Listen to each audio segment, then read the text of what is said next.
Hey everybody, this is Minion Soldier, and this is the Piracy Show. Now, I've just been circling this topic for a while now, and I kind of didn't want to deal with it, and I still kind of don't want to deal with it, but I feel it's important to kind of get it out there and to discuss it. Now, the Vanguard and the Vanguard hoplite. Now, of course, when we first heard about the Vanguard, it was still, of course, called the Bulldog, and it was the twin-engine long-range fighter, right? That's what we voted on.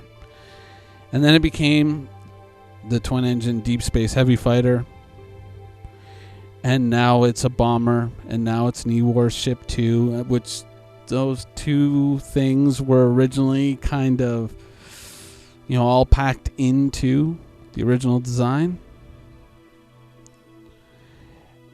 And then, we saw the different versions of it, the other versions of the Vanguard subsequently.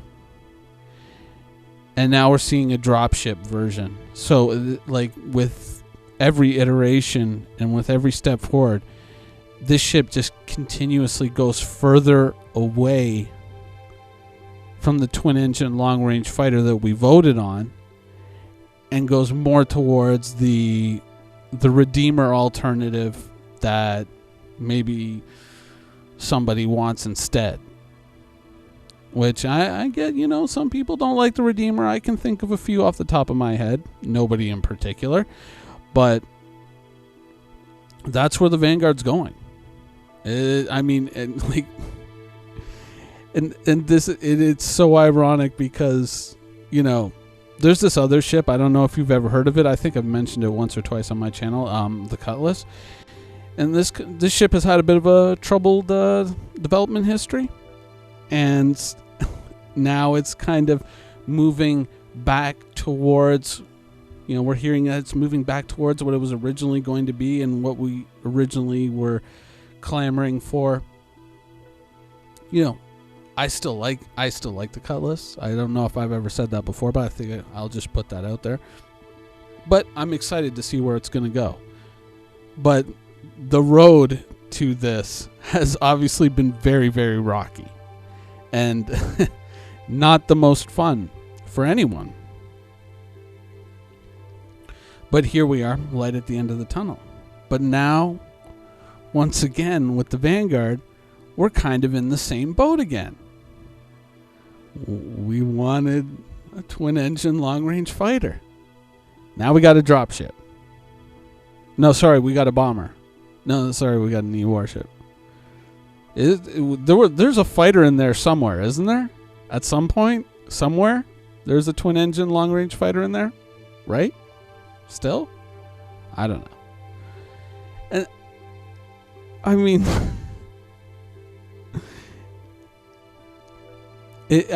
I don't know. Am I crazy? I mean, are we just seeing this pattern repeat itself over and over and over again, where it's like, this is what we want, this is what we bought, well, this is what we're giving you.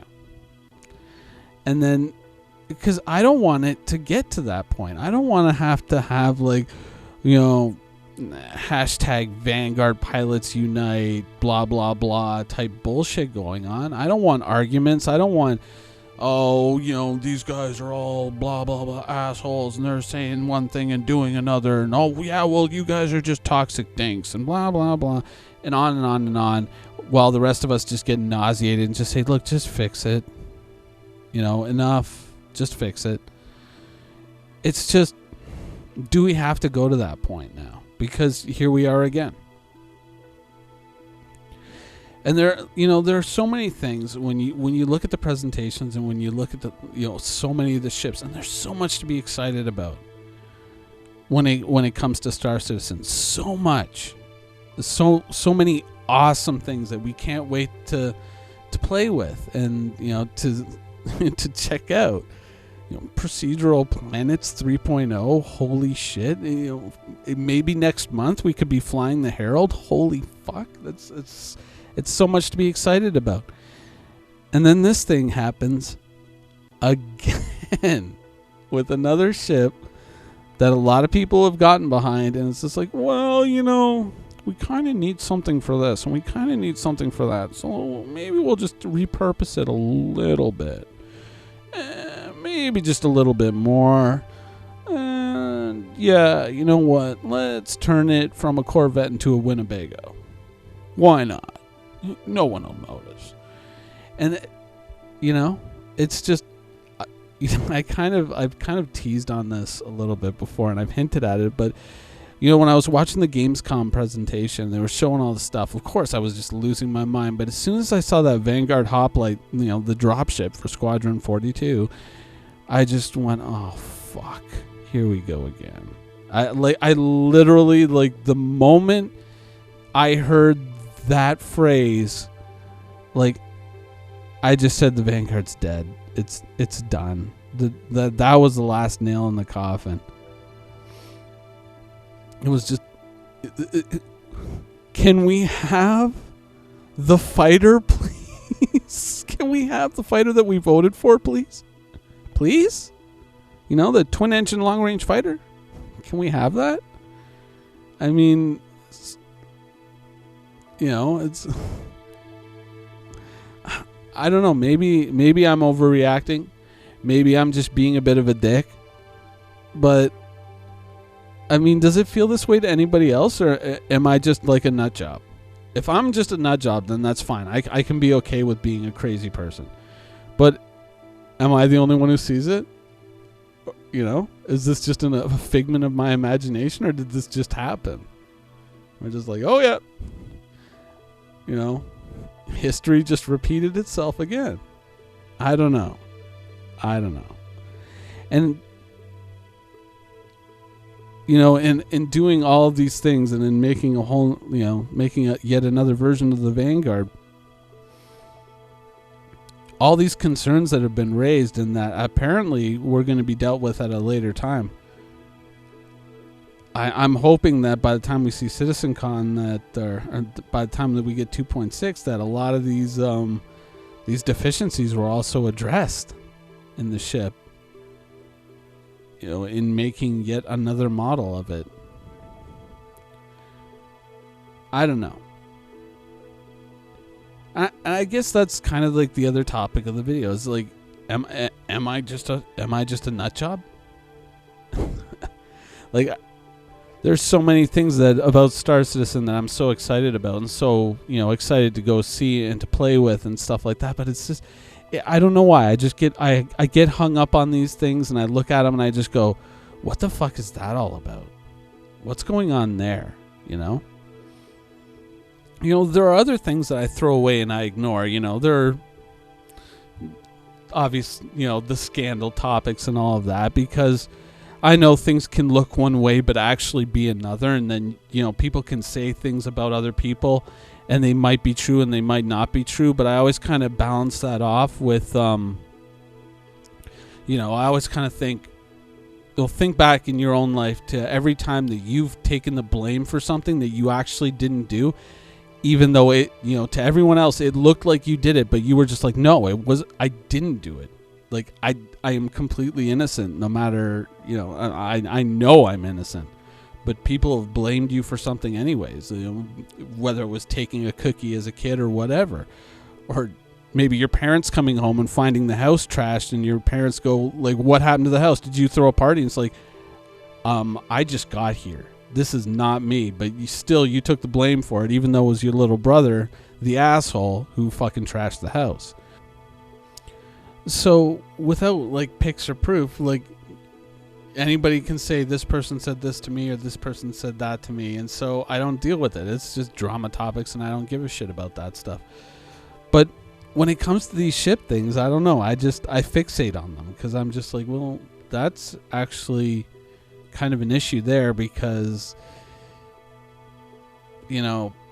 this ship being designed the way it is, and then having these little fixed weapons out on the ends of the wings, it really doesn't make sense. You should move those weapons in, but it just kind of gets ignored. And then I just kind of look at it and go like, that's actually going to be an important thing later on down the line. You don't realize it now, but later on down the line, that's going to cost you.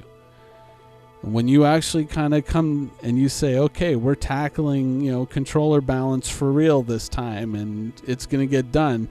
It's these things that, you're going to look at and you go, damn, probably should have listened to those comments 2-3 years ago when people were saying, if you really want things to be controller agnostic, you're going to have to think about weapon placement a little bit more than just like, oh, well, we'll deal with it later. I don't know. Maybe I am just a nut job. Maybe I am just a nut job with a YouTube channel, but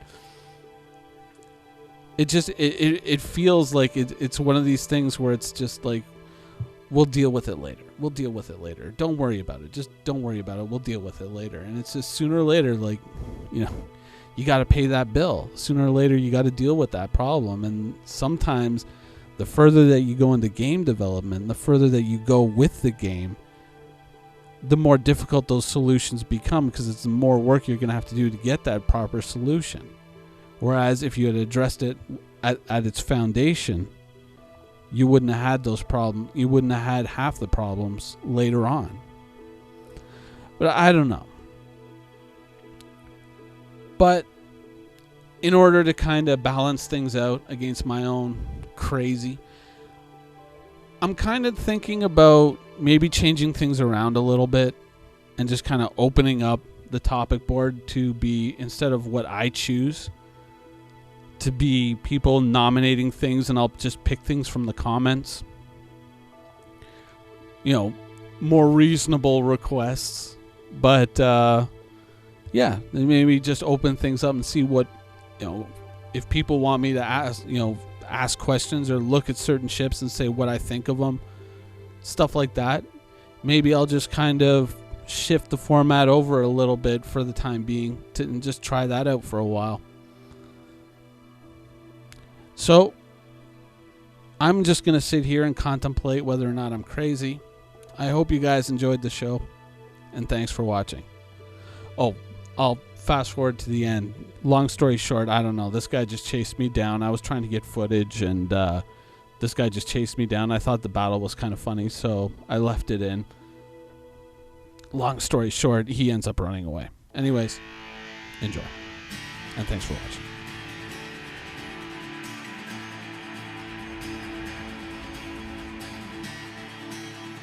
Quantum travel initiated.